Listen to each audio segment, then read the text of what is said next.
6, 8, 12ஆம் இடம்ன்றது ஒரு மனிதனுடைய மறைவு பாவங்களாக வரையறுக்கப்பட்டிருக்கு. அதுல மாற்றம் இல்லை. 6ஆம் இடம்ன்றது ருணரோக சத்ருஸ்தானம். எதிரி எப்படி இருப்பார், நோய் எப்படி இருப்பார், கடன் எப்படி இருக்கும் அப்படின்றது 6ஆம் இடம் குறிக்கிறது. அதே 6ஆம் இடம் தான் ஒரு மனிதனுடைய ஊழிய பாவத்தையும் குறிக்கிறத உறுதிப்படுத்துறோம். 8ஆம் இடம் அஷ்டம பாவம். திடீர் இழப்புகள், ஆயுளை பற்றி சொல்லக்கூடிய ஒரு பாவம், இடமாற்றத்தை பற்றி சொல்லக்கூடிய பாவம். இந்த 8ஆம் இடம் தான் மாற்றம். என்ன செய்து வந்தீர்களோ அதிலிருந்து வேறொரு மாற்றத்தை 8ஆம் இடம் குறிக்கிறது. 12ஆம் இடம் அயன சயன போகமான விரய பாவம்.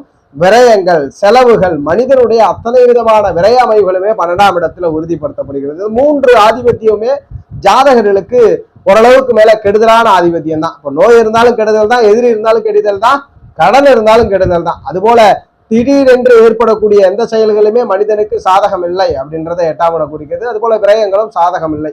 வீண் செலவுகள், வீண் விபத்துக்கள், அதனால ஒருவருடைய பண விரயம், இன்வெஸ்ட்மெண்ட்ல விரயங்கள்லாம்